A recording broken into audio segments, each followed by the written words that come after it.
Quello che si presuppone è che anche questo virus probabilmente subirà delle influenze legate sia all'aspetto della temperatura e al fatto che si vivrà molto più all'esterno che non negli ambienti chiusi. Quindi è presumibile che in maniera analoga agli altri virus a trasmissione respiratoria ci sia una riduzione della trasmissione.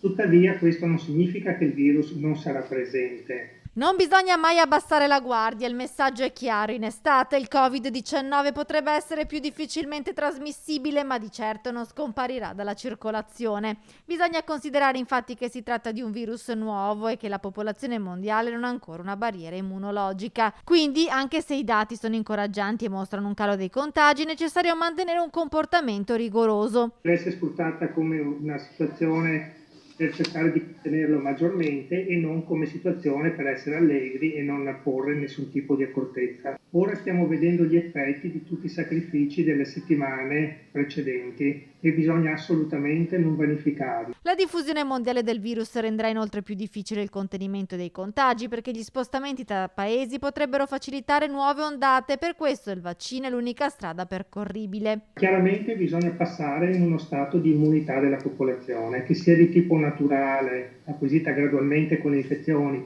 o meglio con il vaccino, quello chiaramente cambierà totalmente la situazione epidemiologica.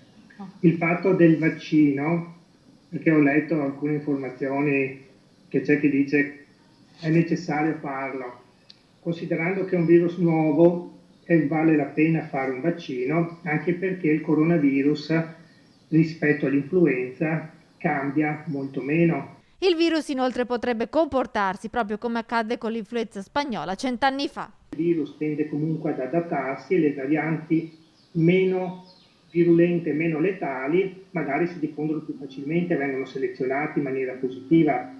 Quindi non è scomparso, si è adattato, c'è stato un adattamento tra uomo, virus ed è diventato un virus stagionale.